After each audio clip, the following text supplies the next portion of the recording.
cosas, motivó la aparición de los casos de uso. ¿Y cuál es la ventaja del caso de uso? Que ya es mucho más acotado, es una hoja, son 4 hojas, digamos, te cuenta un cuento, está escrito de otra forma, está desde una determinada perspectiva para que vos sea fácil relacionarte con ese sistema. Entonces, cambiar la forma de documentar ese requerimiento mejoró notablemente el entendimiento de ese requerimiento y de esa forma detectar los cambios mucho antes. Inclusive ahora, los casos de uso, se podría decir, han evolucionado, han ido en las nuevas tecnologías, inclusive el caso de uso les parece demasiado grande y entonces estamos con lo que llaman las user stories, que son a su vez como versiones más resumidas, donde hay un poquito más de movilidad y como están escritos de manera diferente, pero es como que sería como voy escribiendo tipo escenarios, ¿bien? Más acotados para ir haciendo cuestiones más pequeñas y trabajando sobre pasos tal vez más pequeños, ¿bien? Entendiendo que voy a hacer más pasos, más pequeños, ¿sí? Entonces, siempre el espíritu es ir tratando de entender mejor los requerimientos. No solo nosotros, sino el usuario, que es el que los dice. El que el usuario entienda lo que nos está pidiendo y que el usuario entienda que nosotros entendimos lo que él necesita y ponernos de acuerdo o ayudar también al usuario a entender qué es lo que el usuario necesita. ¿Bien? Todo eso habla del desarrollo de requerimientos. Todo eso habla del desarrollo de requerimientos. Bien. ¿Dudas hasta acá? De mi parte, ninguna.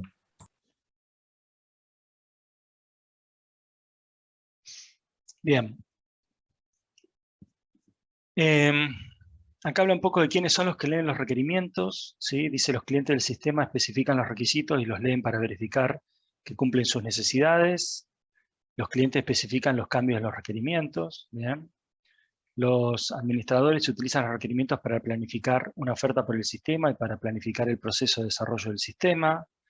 Los ingenieros del sistema utilizan los requerimientos para comprender qué es lo que hay que desarrollar.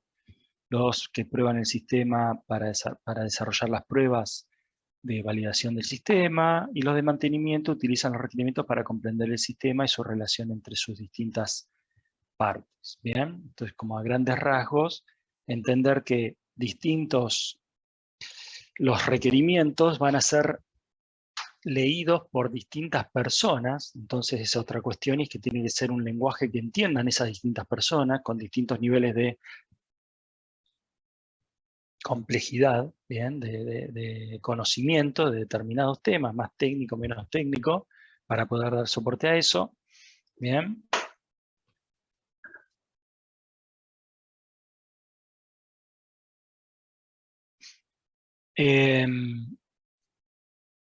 A partir del desarrollo de requisitos, ¿bien? La captura de los requerimientos, los distintos casos de uso con sus escenarios, empezamos a entender qué es lo que hay que hacer, el sistema, el dominio, el entorno, empezamos a definir el producto, ¿bien? Si yo les dije antes que distintos sistemas por ahí cambian meramente en los requisitos no funcionales, ¿sí? A ver, por ejemplo,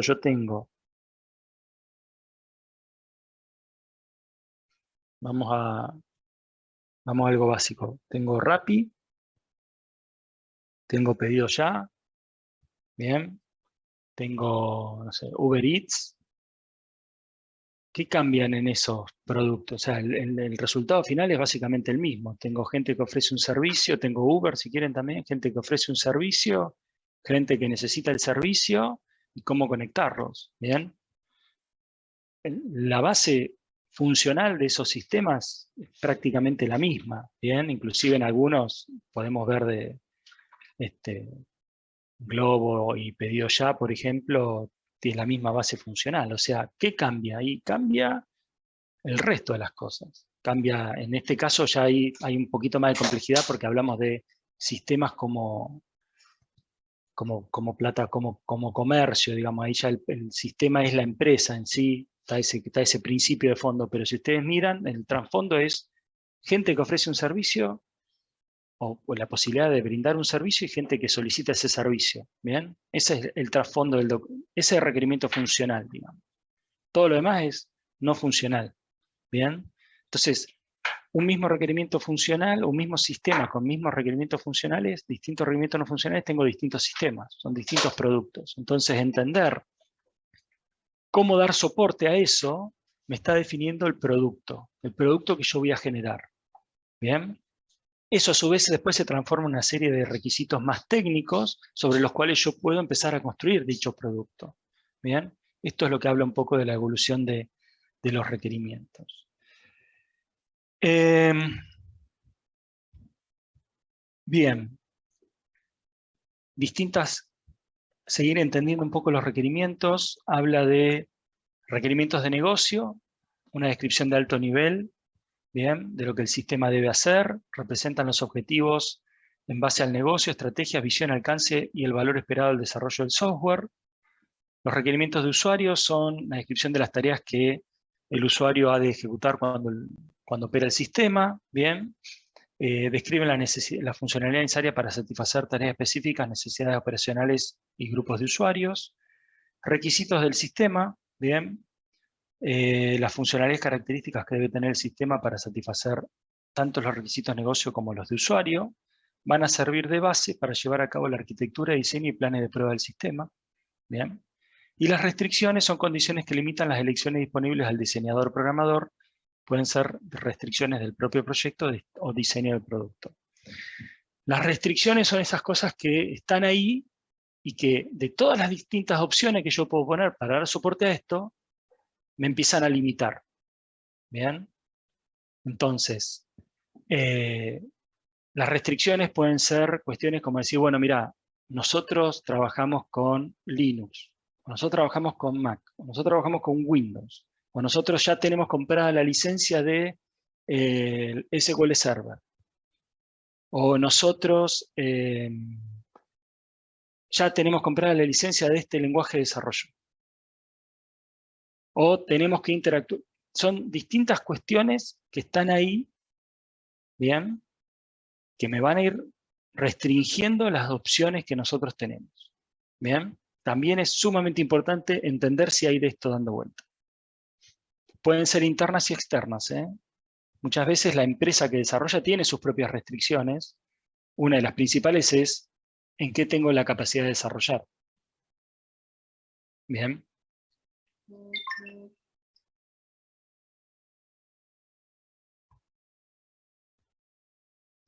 Bueno, esto que les estoy mostrando acá es parte de lo que les preparé como documentación de la clase. ¿Sí? Después ahora voy a pasar a otra cosa, pero en parte para que vean. Bien, énfasis en que esto de los FURP sale en varios lugares, ¿sí?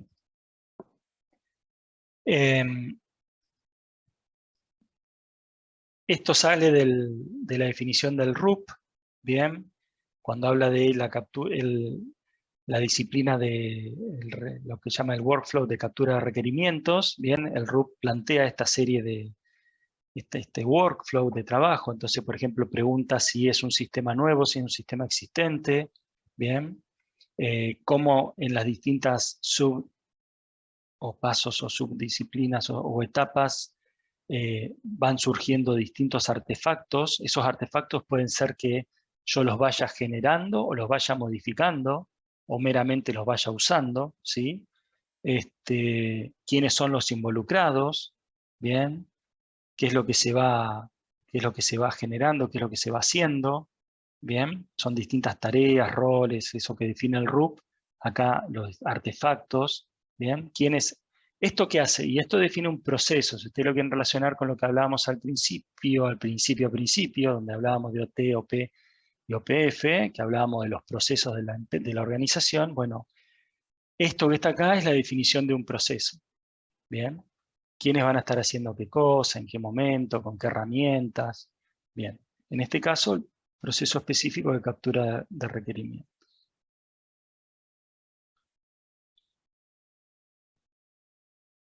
Y acá, bien, les pongo este apéndice que habla de requerimientos arquitectónicos, ¿sí?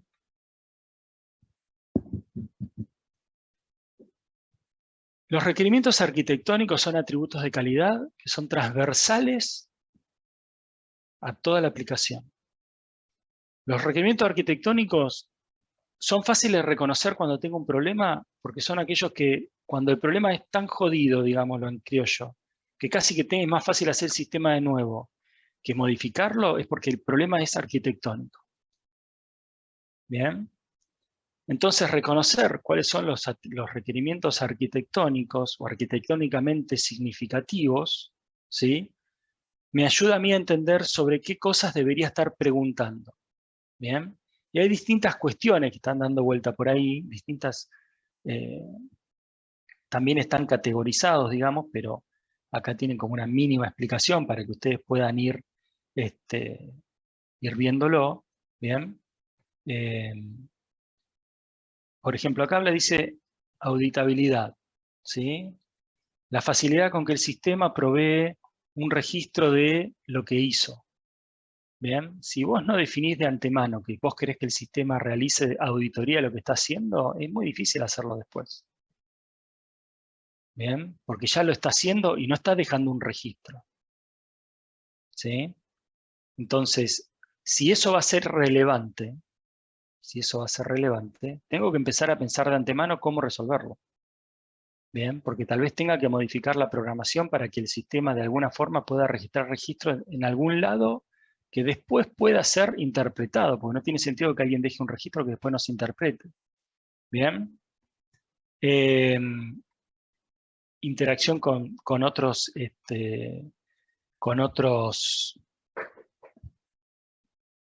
sistemas, con otros dispositivos, con limitaciones del mercado. A ver, por ejemplo, la capacidad de, bueno, acá no está explícito, pero ponele que mi sistema tiene que poder mandar mails. Y eso es un requerimiento, uno puede decir, bueno, es un requerimiento funcional, necesito que el sistema mande mail, pero también un requerimiento arquitectónicamente significativo, porque mandar un mail no es una acción trivial. ¿Bien? Que el sistema mande un mail significa que el sistema tiene que tener la capacidad de generar y enviar un mail con un determinado protocolo, con medidas específicas de seguridad. No que el sistema te permita a vos hacer imprimir pantalla, abrir el Outlook y mandar el mail desde ahí. Eso es otra cosa. Entonces, ese tipo de cuestiones hay que poder detectarlo. ¿Bien? El sistema tiene que interactuar con, no sé, web services. Bueno, también es relativamente significativo. Y acá, por ejemplo, aparecen otros, dice requerimientos físicos, ¿sí? Cada vez más, el sistema a veces obviamente el sistema tiene que interactuar con un determinado hardware, ¿bien? Ahora, el hardware ese podría tener determinados requerimientos. Entonces, por ejemplo, en su versión más simple y elemental, si mi sistema va a tener que estar en un celular, bueno, tengo restricciones de espacio, de tamaño, de uso de memoria, un montón de otras cuestiones que están dando vuelta por ahí, que son adicionales. ¿Bien? A veces hoy estamos hablando cada vez más de sistemas integrados, en los cuales el sistema obviamente forma parte de una solución, ¿sí? Entonces tengo dispositivos más específicos, estamos hablando de vehículos manejados por software, estamos hablando de dispositivos, de sistemas que permitan interactuar con un celular, con un no me sale reloj, con lentes de no sé qué. Entonces, cada vez más hay cuestiones de ese tipo que están jugando. Ya no es más, mi sistema tiene que correr en Windows o en una PC. ¿Sí? Esos son cuestiones arquitectónicamente significativas porque me van a restringir a mí las opciones que tengo para dar soporte, para definir la arquitectura.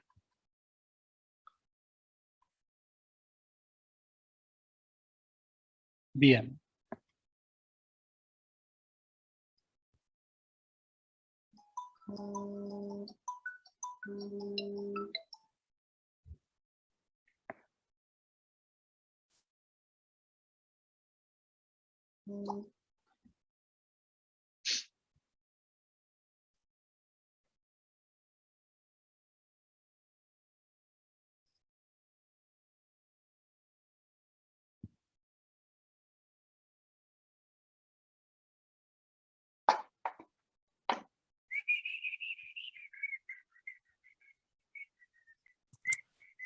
Profe, creo que si abre el archivo y le da imprimir allá arriba, Sí, no, pero lo se tengo el les... archivo. Quería ganarle al... Pero lo tengo, lo tengo. Gracias. Eh, Esto que está acá son las áreas de ingeniería, ¿bien? Del CMMI, ¿sí? Nosotros vimos verificación y validación, ¿bien?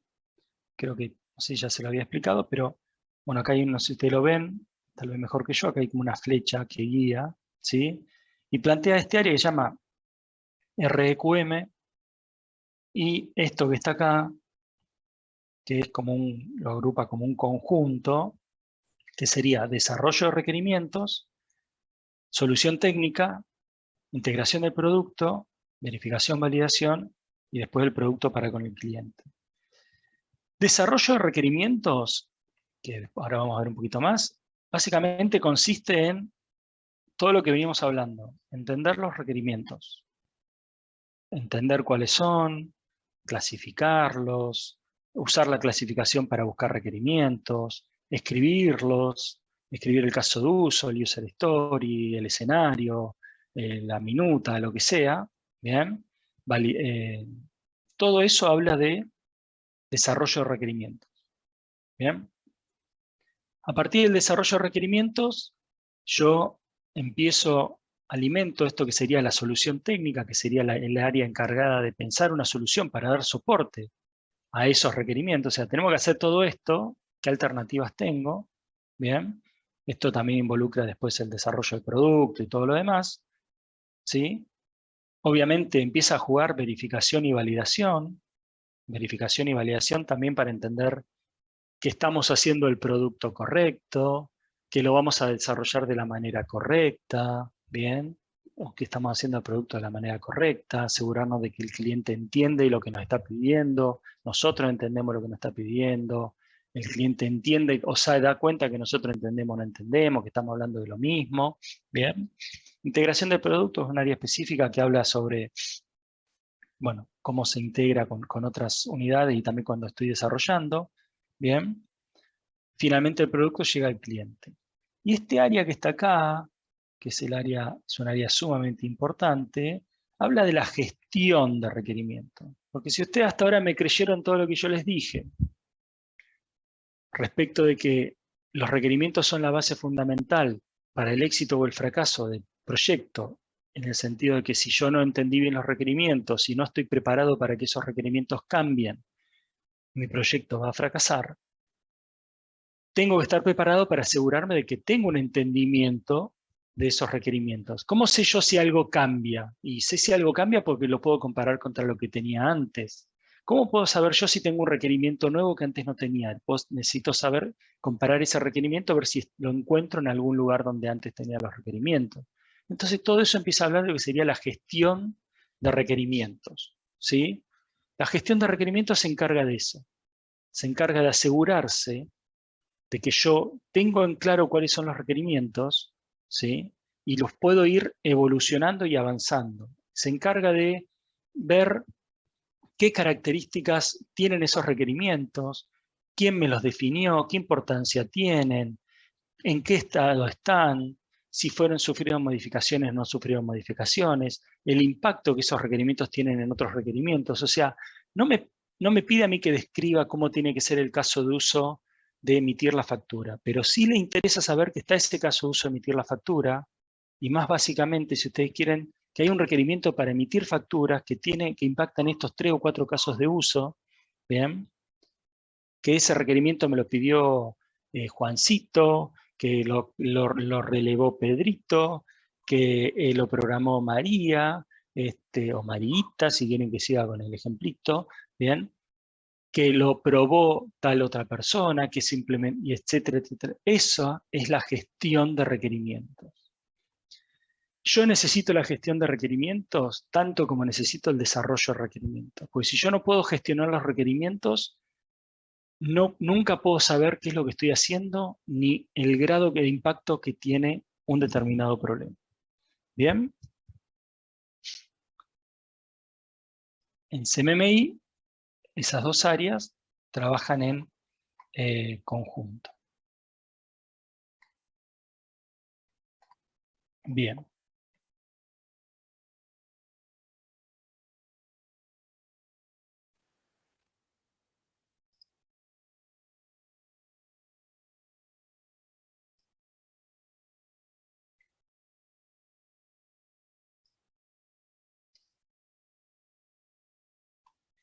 ¿Dudas hasta acá?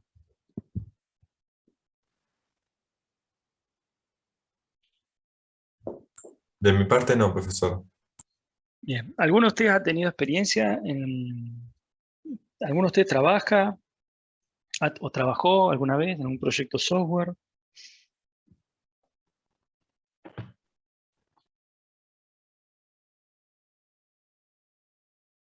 No, yo no.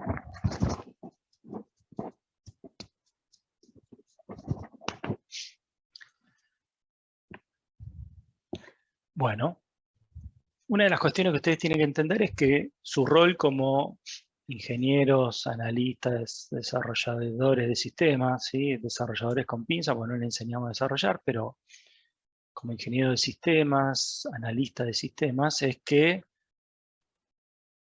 ustedes no tienen que ser expertos en el dominio. O sea, yo tengo que hacer un sistema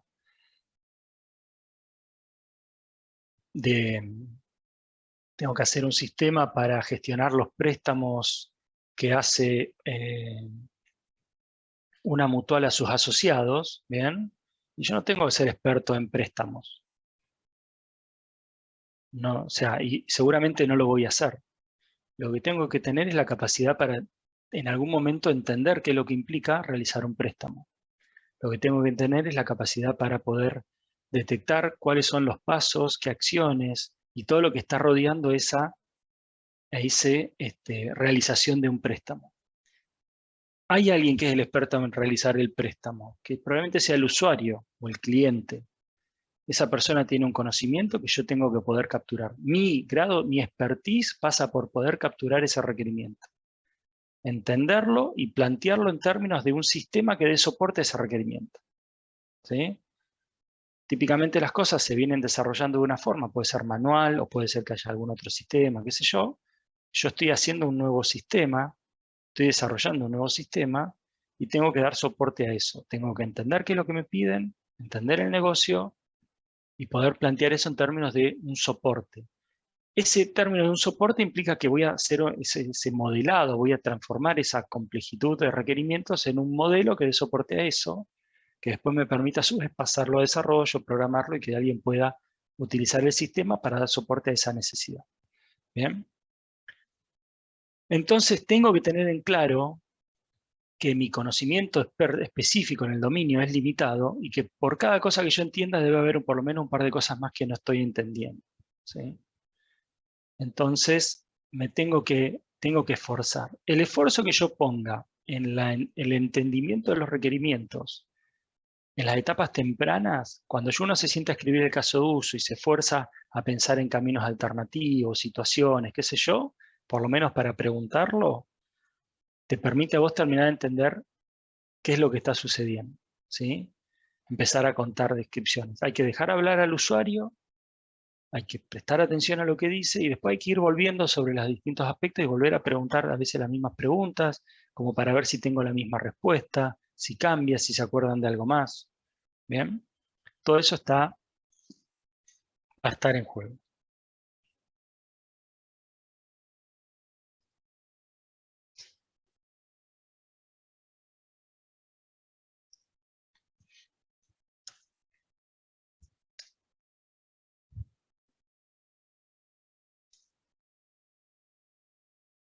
Bien, algunas de estas cosas ya las hablamos, ¿sí? ¿Por qué necesitamos los requisitos? El producto es lo que se quiere construir y sus requisitos deben ser entendidos antes de que se comience a construir. Dice, solo conociendo los requisitos correctos se podrá diseñar y construir el producto correcto y así permitirá a los usuarios del producto hacer su trabajo de forma de satisfacer su necesidad de negocio. Y dice que hay muchos estudios que dicen que los requisitos incompletos, imprecisos, causan generalmente un 70% de los defectos de una aplicación. ¿Bien? habla de requisitos funcionales y no funcionales, habla de una clasificación de los requisitos, bien. Fíjense que acá habla de, cuando empieza a detallar esto, habla de funcionalidad como un conjunto de características, capacidades y seguridad, bien. Cuando hablamos de seguridad en sistemas, típicamente hablamos de un primer nivel que se entiende como funcional, donde hablamos de roles, de usuarios, de permisos, de posibilidades de hacer cosas, ¿bien? Y después, más adelante, cuando hablamos de seguridad a otro nivel, hablamos ya de encriptado, de un montón de otras cuestiones específicas que son más técnicas y se tratan como atributos de calidad. Cuando hablamos de usabilidad, hablamos de factores humanos, de estética, de coherencia en la interfaz del usuario, de ayuda en línea, de documentación, de materiales para formación, capacitación. Cuando hablamos de usabilidad, en algún momento antes, cuando hablamos de lo que era la disciplina de requisitos, decíamos que empezaba a aparecer ya en la disciplina la definición de la interfaz, ¿bien? La interfaz de usuario, ¿sí? El caso de uso es una buena base para poder empezar a diseñar la interfaz, por lo menos a nivel de que, y ayuda inclusive si uno presenta diseños de interfaz, aunque sean crudos, porque muchas veces, independientemente de que el usuario lea que el sistema le va a pedir ingresar determinada información, verlo más o menos reflejado en una pantalla, ver cómo está agrupada, puede o surgir que no está ordenada de la mejor manera posible, puede surgir que haya algún otro dato adicional que se haya perdido, ¿bien? Entonces, bueno, empezar a introducir ya los diseños de interfaz en esas etapas tempranas permite ir mejorando siempre el entendimiento del sistema y no cambiarlo más adelante. En diseño o en algunas otras materias, cuando se habla de diseño centrado en el usuario, la experiencia del usuario, también hablamos de involucrar al usuario para que tenga un compromiso con esos requerimientos. O sea, porque hay una cuestión que va a pasar, que suele pasar en los desarrollos de sistemas, es que te llaman en una organización para que vos hagas un sistema, o pienses un sistema nuevo, o cambies o modifiques un sistema existente. Y hay varias situaciones que se van a ir dando. Una de las situaciones es que la gente que hoy está haciendo las cosas de una forma cree que vos las querés reemplazar, entonces no, te van a querer ayudar, decir, che, no, yo te explico cómo funciona esto, para que después vos lo reemplaces por un sistema, cuando no necesariamente es así. ¿O por qué te tengo que explicar yo esto? No sos el experto, sos vos, y por eso es lo que yo le decía antes. Yo no soy el experto en el dominio, el experto es el usuario. Yo soy un experto en desarrollo de sistemas, en entender, ¿sí? El sistema lo vamos a construir entre todos. Si el usuario no está comprometido, lo que va a terminar pasando es que o no nos diga bien las cosas y después no le sirva, ¿sí? Si yo puedo involucrar al usuario de antemano, hacerlo sentir partícipe, va a ir generando una...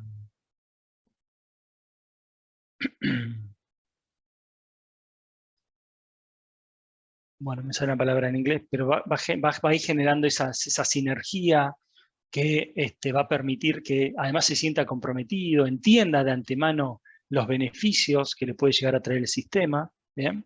Y también hay un riesgo ahí, que en algunos lugares se refiere como la política es como el riesgo del supermercado, y es que por ahí el usuario empieza a entender que el sistema le podría dar una mano, empieza a veces a entender que él no está pagando por el sistema, y es como cuando yo te dijera, vos, che, vamos al súper, vos no te preocupes por lo que hay que comprar, hoy es gratis. ¿Y vos qué terminás haciendo? Y si vos vas al súper y tenés que pagar, ¿qué haces? Y comprar las mismas cosas.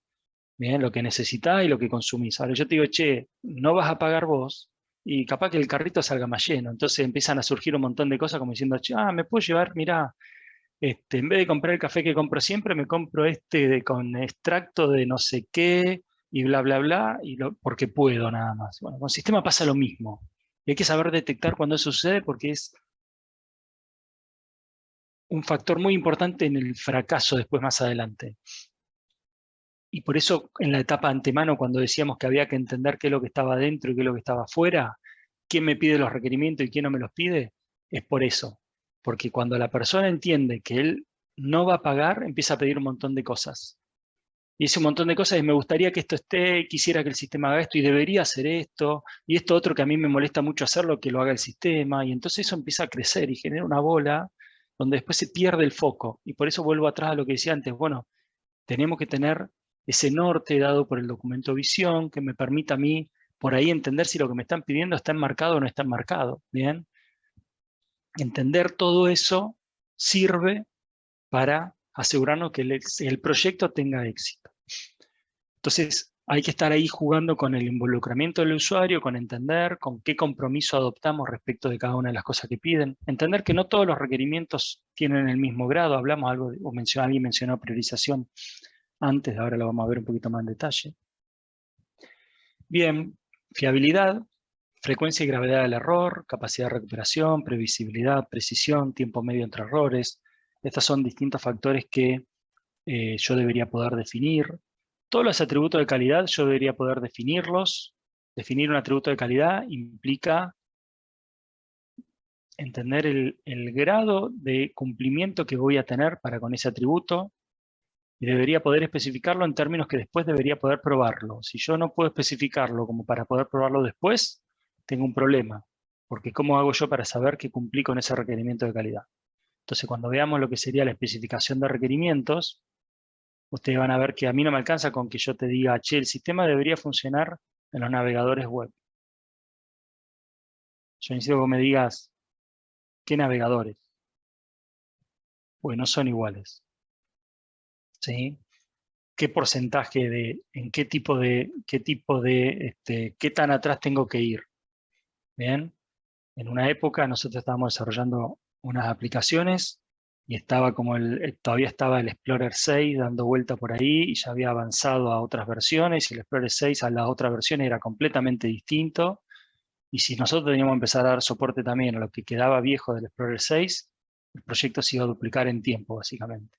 Sobre todo porque una tecnología estaba cambiando, pero estaba cambiando en el mundo, pero nuestros clientes todavía no habían hecho el salto. ¿Bien? Entonces, ese tipo de cosas juega para adelante y para atrás. Lo que yo le decía antes, yo no tengo que garantizarte que mi sistema funcione de acá de por vida. Si mañana a Windows se le ocurre cambiar toda su arquitectura, no tengo por qué ninguna garantía que mi sistema siga funcionando. Bien, no te estoy vendiendo eso. O tal vez sí, y tenga que construirlo pensando en eso. ¿Bien? Pero es importante reconocerlo para poder trabajar y cumplir con esos objetivos.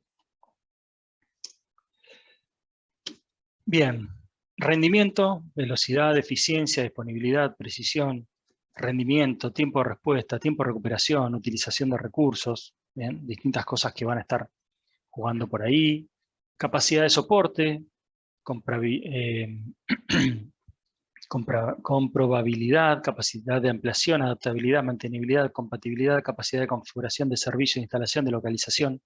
Hay un montón de requisitos no funcionales, o requisitos en general también del sistema y del producto, que no me los va a dar el cliente, los defino yo, porque me interesan a mí, la empresa que desarrolla el producto. ¿Bien?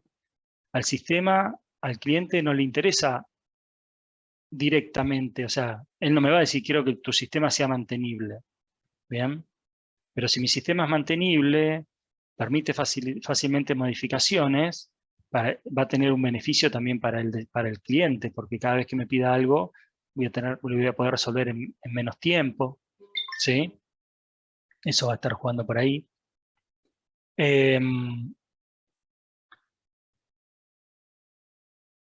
Creo que habíamos hablado en algún momento sobre requisitos internos y cuestiones que yo debería poder, cuando hablábamos de las revisiones y los peer review y las inspecciones y todo eso, cuando hablábamos de cuestiones que se podían ver en el código y eso, que apuntaban a la mantenibilidad y un montón de otras cosas, eso eran requisitos internos de la empresa que desarrolla el producto. ¿Bien? Desarrollarlo de acuerdo a el proceso que nosotros tenemos definido, todo eso son cuestiones internas, que tienen un impacto en el cliente, ¿sí? Por tiempo de respuesta de parte de nosotros, por lo que sea, pero no es que el cliente viene y te lo pide explícitamente. Bueno, capacidad de configuración, sobre todo en productos donde tengo un mismo tipo de producto que se aplica en distintos mercados, la capacidad de que ese producto sea fácilmente configurable para poder liberarlo antes. Y vamos viendo que estas cuestiones van a ir surgiendo y tienen un impacto en distintas etapas. ¿Bien? Bueno, un requisito de diseño, restricción de diseño, especifica o restringe el diseño del sistema, lo mencionamos antes. Un requisito de implementación especifica o restringe la codificación o la construcción del sistema, por ejemplo, estándares necesarios, lenguaje de implementación, política de integración de base de datos, límites, bla, bla, bla. También algo les mencioné. Requisitos de interfaz, formato, tiempo, otros factores que utilice en esta interacción. Requisito físico, también se lo había mencionado antes, cuando tengo que hacer que el sistema interactúe con determinado hardware específico. ¿Bien?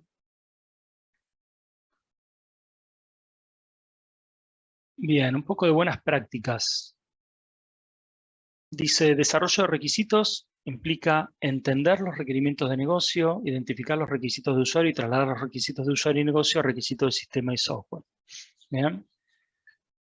La gestión de requisitos consiste en gestionar los cambios de los requisitos, las relaciones entre ellos, las dependencias entre la especificación de requisitos y otros documentos producidos en el proceso de desarrollo de software. Bien. Esto también forma parte de lo que desarrollo de requisitos sería RD y gestión de requisitos sería RQ. Independientemente de que vos estés implementando CMMI, es algo que tenés que hacer. ¿Ok? O sea, esa es la premisa.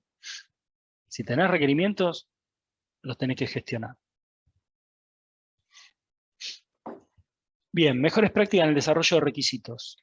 Documentar el alcance y visión del proyecto, el documento que les mencionaba antes. Mantener el glosario. Utilizar técnicas para la obtención de requisitos. Las técnicas de obtención de requisitos son la forma en que yo voy a capturar los requerimientos. Por ahí pueden ser que yo haga entrevistas, reuniones con el usuario, haga brainstorming, haga reuniones con un conjunto de usuarios, ¿bien? Debates, lo que sea, cuestionarios, cualquier forma para tratar de capturar requerimientos. Involucrar a toda la gente implicada, ¿bien? Esto habla sobre entender quiénes son los stakeholders, asegurarnos de que estamos dando soporte a todos los stakeholders que están dando vuelta por ahí o que estamos escuchando, el sistema les brinda algo de valor a cada uno para entender que así de esa forma el sistema está completo. ¿Bien? Habla sobre desarrollo incremental de requisitos. Bien, dice puede minimizar la cantidad de retrabajos del proyecto. Captura requisitos usando captura de requisitos. Bien. Desarrollo incremental de requisitos habla sobre reconociendo esta premisa de que los requisitos cambian, bien, vamos a ir construyendo de a poco para ir trabajando sobre seguro y viendo qué es lo que tengo que ir modificando, sobre qué puedo ir haciendo. Captura requisitos usando casos de uso, en parte que es la técnica que se usa, o una de las técnicas que más se usa ahora, si bien ahora también acá tendremos que agregar los user stories, sobre todo con las otras metodologías de desarrollo. Bien. Validar los requisitos, ¿sí? Validarlos de forma adecuada con el usuario, verificar los requisitos, bien, para asegurarnos de que vamos a construir sobre seguro, ¿sí? Priorizar los requisitos, dice, para determinar aquellos que se deberían cumplir en la primera versión del producto o aquellos que pueden llevarse a cabo en sucesivas versiones. Ya había mencionado la palabra priorización antes, bien. Y entonces ahora yo les pregunto, ¿cuáles le parecen a ustedes que sean criterios de priorización?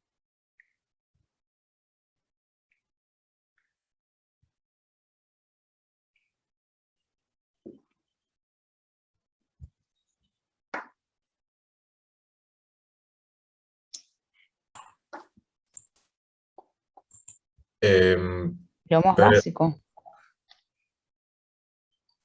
¿Qué significa lo más básico?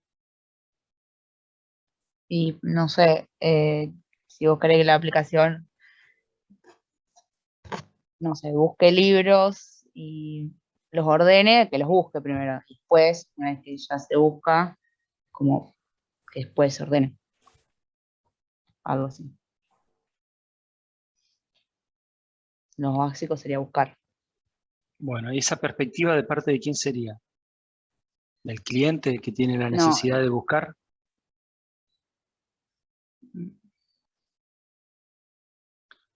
Priorizar requisitos significa que yo tengo una lista de requerimientos, ¿sí? Tengo requerimientos, buscar libros, ordenar libros, vender libros, dar de alta libros, dar de alta, ¿cómo se llaman? Autores, dar de alta temática, o mantener autores, mantener temática, listado de venta de libros, listado de libros disponibles, tengo un montón de requerimientos, ¿sí? Funcionales y no funcionales. Priorizarlo significa que los voy a ordenar.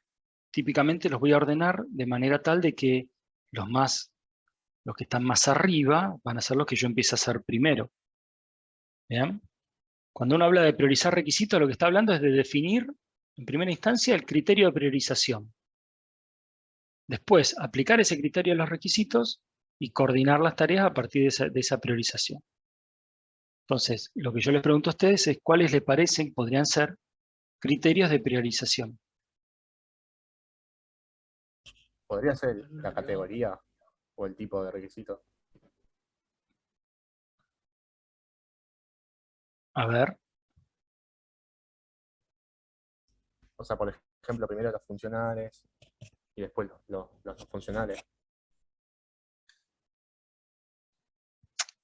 de antemano les voy a decir que podría ser cualquier cosa, ¿ah? Porque los criterios de priorización podrían ser cualquier cosa, ¿sí?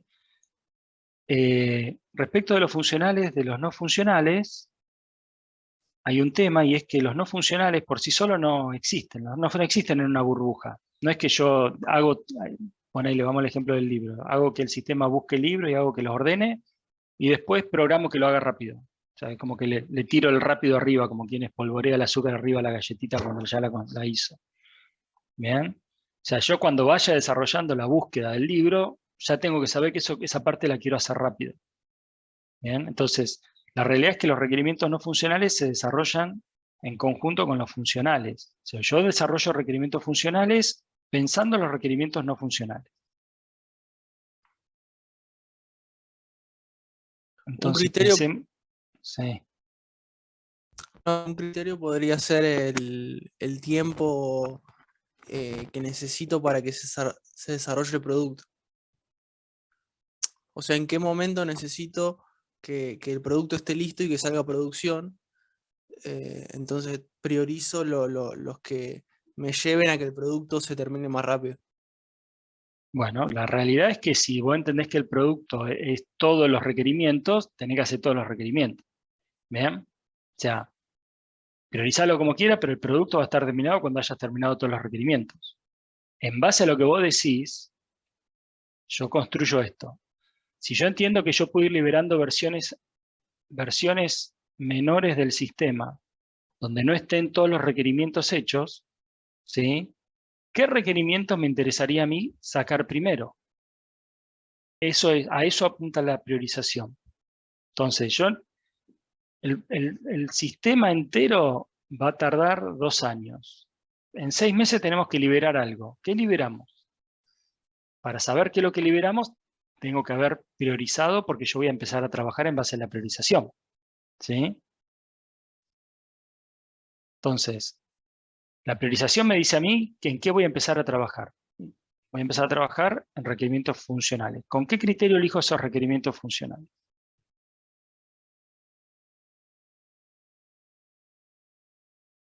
Puede ser dependencia. Bueno, bien, puede ser dependencia. Obviamente, si este requerimiento depende de aquellos dos, obviamente este requerimiento no lo puedo empezar hasta no haber hecho aquellos dos. Bien. El valor agregado que le aporta al usuario. Quizá hay algunas funciones que para el usuario son más esenciales que otros. Bien. Aquellos que parten. No sé si había alguien hablando y se cortó ahí. Yo no lo escuché por lo menos. Sí, eso estaría, digamos, de acuerdo con el tema del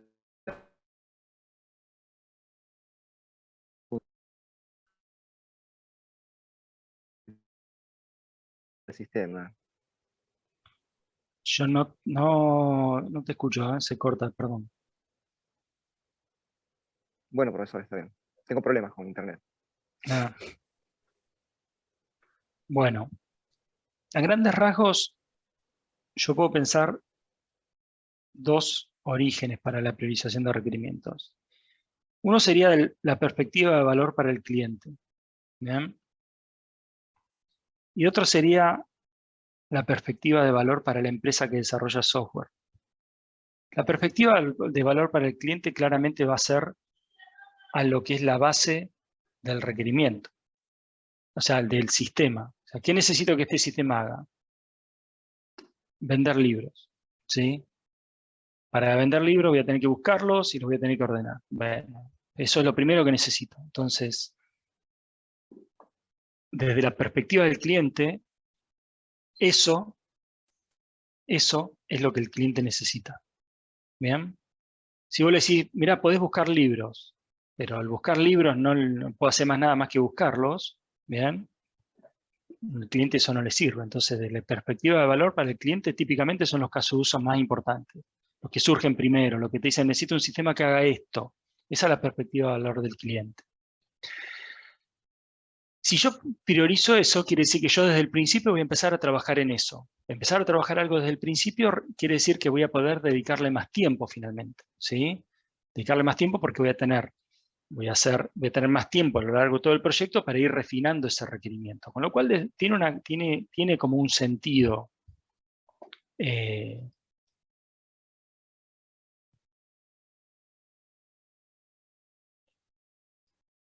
por lo tanto, tiene un sentido, ¿sí? Esa perspectiva. Ahora, para poder hacer eso, requiere que yo esté en condiciones de poder hacer eso. ¿Y aquí lo que quiero decir esto? Y a ver, supónganse que... A ver, díganme algo en que ustedes sepan programar.